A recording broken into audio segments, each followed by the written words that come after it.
Hello and welcome to Bake Talk. My name is Aleksia and today I will be talking all about bread. We'll be going over the history of bread and how it has changed over time, as well as the science behind it.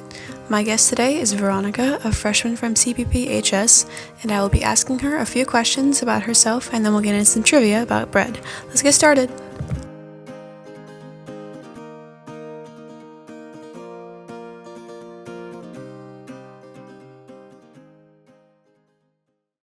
Alright, so jumping right in with the history of bread.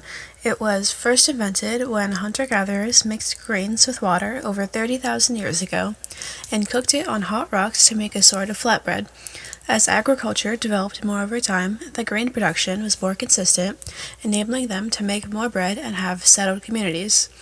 In ancient Egypt, around 6000 BC, they made an accidental discovery of leavened breads like sourdough, when wild yeast was left to rise inside of it, making lighter and airier bread. The ancient Greeks invented the first standalone preheated ovens and used different types of flour in their breads.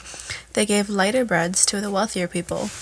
Moving a little bit farther in time, the Roman Empire developed specialized breads for people based on their social class.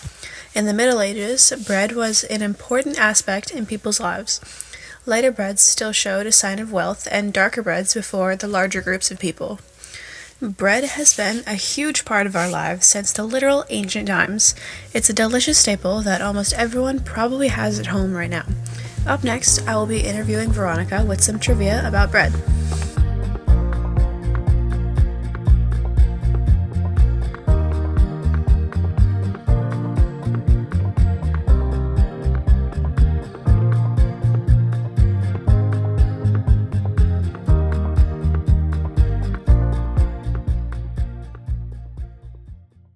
A bread baker, and just to sort of break the ice, I'll ask her a little bit of questions about herself as a baker.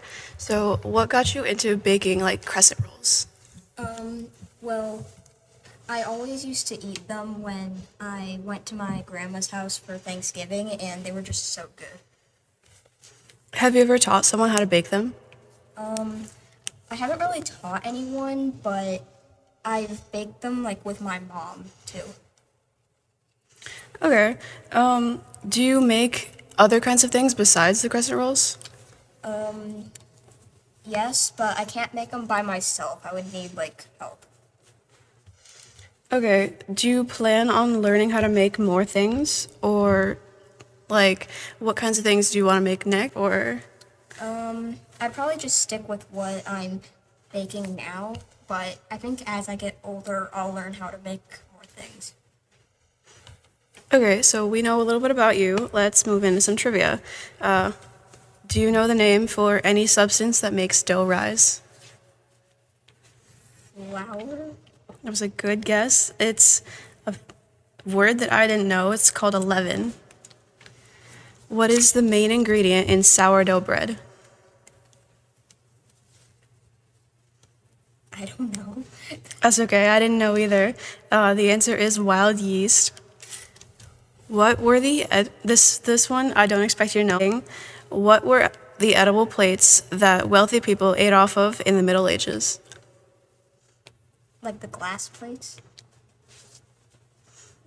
I have no idea. They were stale bread called trenchers.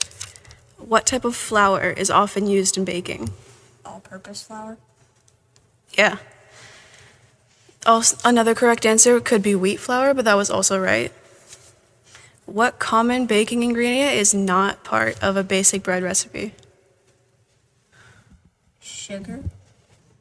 That was a good guess, but it was eggs, since most things don't use eggs.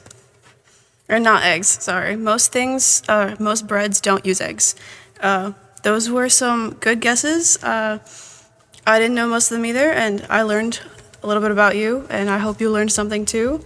Thank you, Veronica, for joining me, and I hope you have all kinds of success with your crescent rolls. Thank you.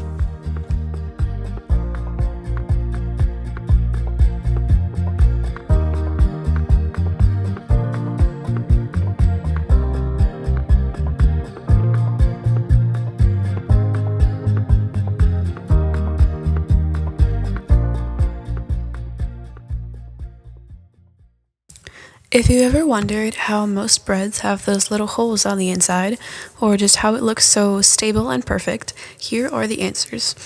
Bakers use yeast in all of their breads, no matter what kind it is. Yeast is a single-celled fungus that eats the sugar in the bread and produces carbon dioxide as a sort of waste. That carbon dioxide is what gives bread its fluffy, airy texture. To create the holes or balloons inside the bread, bakers mix together wheat flour and water and knead it together to make an elastic type mixture. Mixing flour and water in bread activates a protein in wheat called gluten, which gives bread dough the ability to capture the carbon dioxide produced by yeast in those little holes.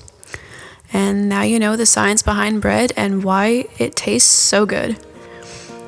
That concludes the episode for today. I talked about how bread was first invented, how it has changed over time, and how it scientifically works.